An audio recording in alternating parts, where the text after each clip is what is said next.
नमस्कारम दोस्तों, आज हम बात करेंगे कि भगवान बुद्ध के लगभग 2500 साल बाद विपश्यना साधना दोबारा से भारत समेत संपूर्ण विश्व में कैसे फैली। तो जिनके माध्यम से विपश्यना साधना दोबारा से संपूर्ण विश्व में फैली वो एस.एन. गोयनका जी मूलतः तो भारतीय थे, लेकिन उनके पूर्वज व्यापार करने के लिए कुछ समय पहले ब्रह्मदेश बर्मा में बस गए थे और एस.एन. गोयनका जी का जन्म भी बर्मा में ही हुआ था। बहुत छोटी सी उम्र में एस.एन. गोयनका जी ने व्यापार के क्षेत्र में अभूतपूर्व सफलताएं प्राप्त की और बड़े बड़े उद्योग धंधे स्थापित किए। 31 वर्ष की आयु में एस.एन. गोयनका जी को माइग्रेन नामक बीमारी ने अपना शिकार बनाया। उन्होंने माइग्रेन का तमाम देशों में इलाज कराया, लेकिन मर्ज बढ़ता गया ज्यों-ज्यों दवा की। तो किसी मित्र ने सलाह दी कि आपने सभी जगह इलाज करा के देख लिया है, एक बार आप ये विपश्यना साधना करके देखिए, क्या पता इससे वो ठीक हो जाए।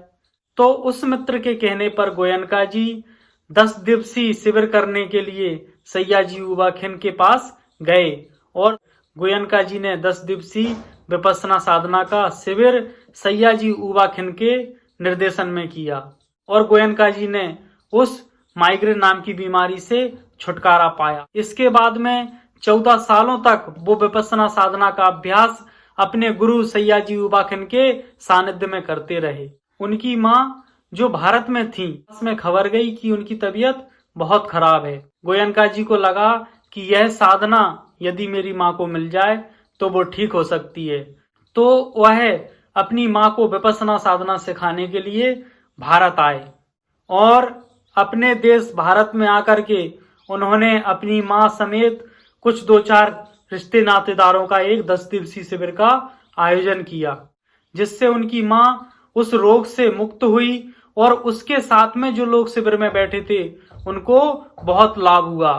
इससे और उनके मित्र संबंधी रिश्ते नातेदार लगातार शिविरों का आयोजन करने लगे और शिविरों से लाभ लेने लगे। जब शिविरों से बहुत सारे लोगों को लाभ मिलने लगा, तब एक 50 लोगों के शिविर का आयोजन महात्मा गांधी की पुत्रवधू द्वारा महात्मा गांधी सेवाग्राम में किया गया।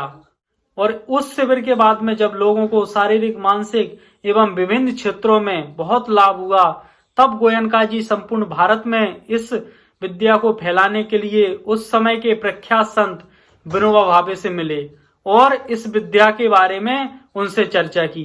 विनोबा भावे ने कहा कि यदि इससे वास्तव में लाभ होता है तो मैं संपूर्ण देश में इसको फैलाने के लिए आपका समर्थन करूंगा, और यदि लाभ नहीं हुआ तो फिर आपको ये साधना बंद करनी पड़ेगी।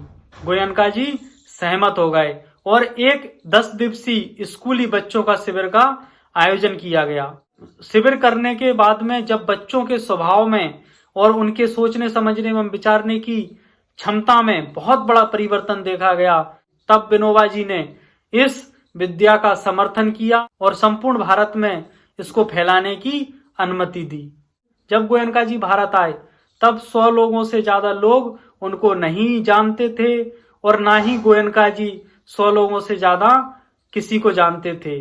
लेकिन उसके बाद में जब धर्म की गंगा प्रवाहित होना शुरू हुई तो हजारों लाखों की भीड़ उस धर्म की गंगा में स्नान करने के लिए आने लगी।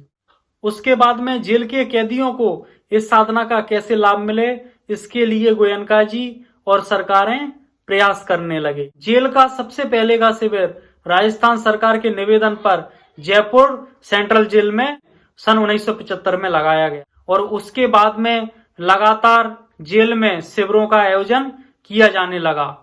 और सबसे बड़ा जेल का शिविर तिहाड़ जेल दिल्ली में 1000 कैदियों के लिए लगाया गया, जिससे कैदियों के स्वभाव में बहुत बड़ा परिवर्तन हुआ और जो कैदी विपश्यना करके जेल से छूट करके बाहर जाते थे वह पूरी तरह से बदल चुके होते थे।